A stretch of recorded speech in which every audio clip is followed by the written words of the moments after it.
With Godzilla, King of the Monsters coming out, we wanted to talk about one of the longest-running franchises in cinema history, the Godzilla franchise.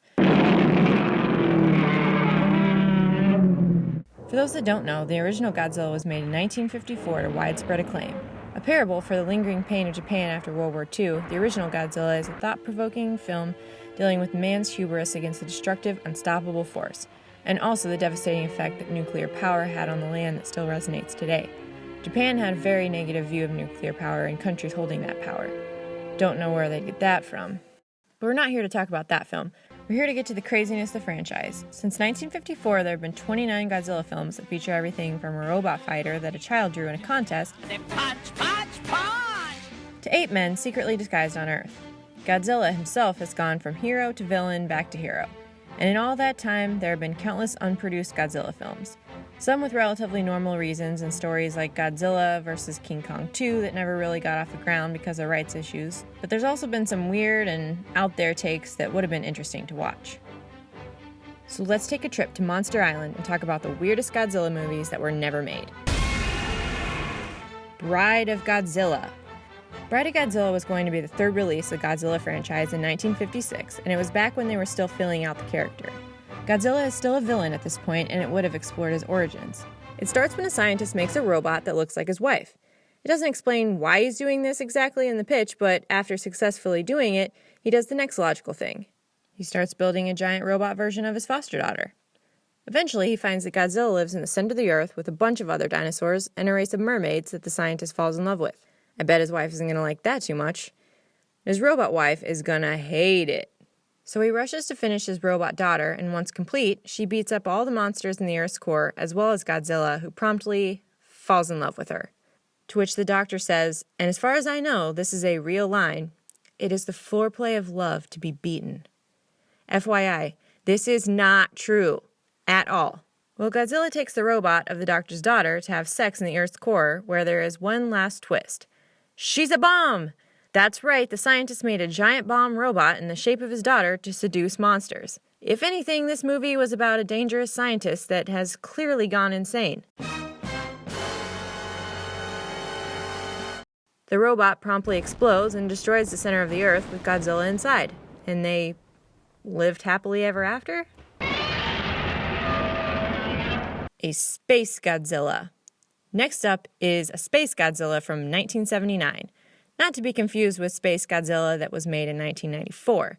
Apparently Godzilla was going to space one way or another, but this one takes a very different viewpoint. A Space Godzilla was actually published in an issue of Starlog after Toho passed on it, so we actually have pictures of what they wanted it to look like. And boy oh boy does it make some changes to his backstory. For better and worse. Mostly for worse and not at all for the better. So it starts with Godzilla washed up on a beach dying of diabetes. I mean, Godzilla has always been on the chunkier side, but I didn't realize it was a health thing. I guess that goes to show that not even the king of the monsters can escape those sugary treats. So scientists examine Godzilla and find a way to get into his brain. They learn to communicate with him, which is where they learn that he is a she and is pregnant with a baby. I guess Roland Emmerich wasn't that off. Does this make 98 Godzilla good?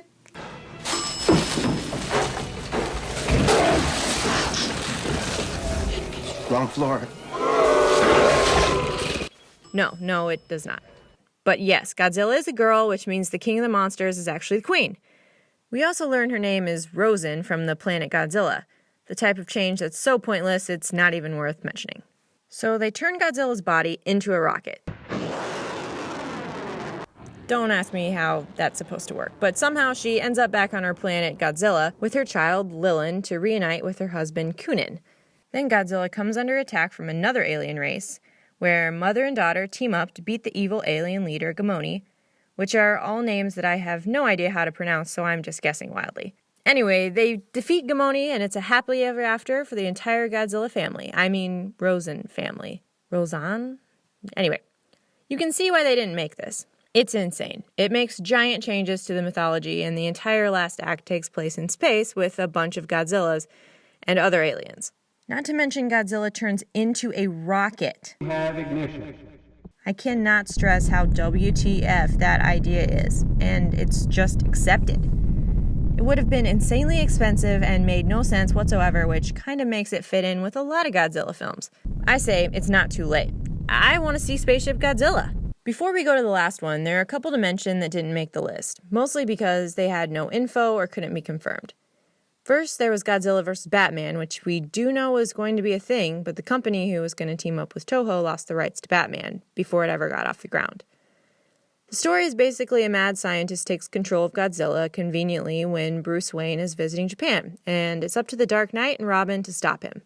It's a pretty straightforward story with appearances from Batman, Robin, Commissioner Gordon, and Barbara Gordon, which makes it a bit boring to talk about, and it never really got off the ground other than a treatment. Then there was an Akira Kurosawa Godzilla film. It's never been really confirmed, except that we know Kurosawa was friends with Ishiro Honda, who directed the original Godzilla, Godzilla vs. King Kong, and a bunch of other classic Godzilla films. The legend goes that Kurosawa was rejected by Toho for being too expensive, and thus moved on to other things. Not a lot to say other than it would have been awesome to see the director of Seven Samurai tackle the big green giant. Finally, there was Godzilla vs. the Devil. Basically, Godzilla fights a bunch of demons before facing the devil himself. This has been dismissed as just a rumor or a mistake based on a mistranslation, but man, it would have been so cool to see a giant Satan facing Godzilla. Alright, now, let's get to the number one unproduced Godzilla film.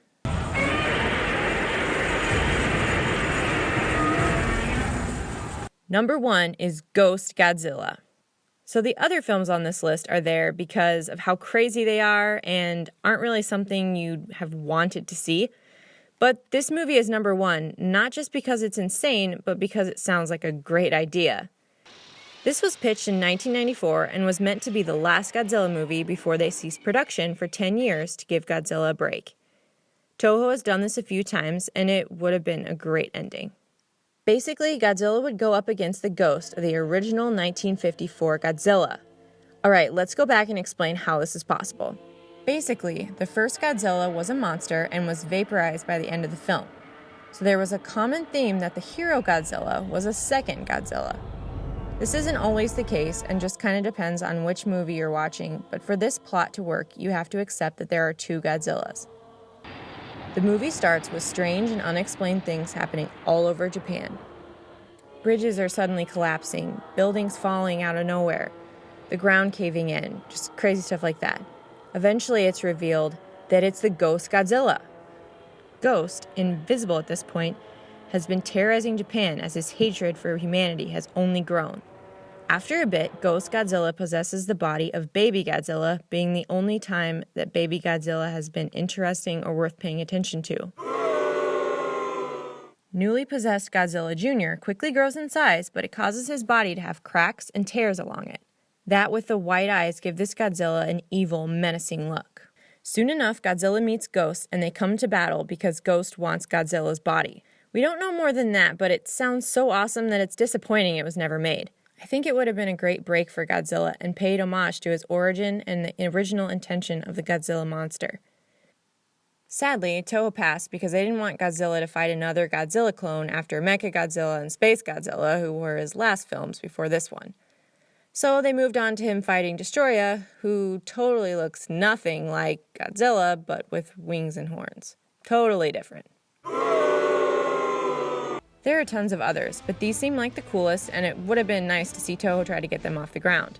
Hopefully this got you just a little bit pumped for Godzilla King of the Monsters, and gave you a little appreciation for Toho and the history of Godzilla.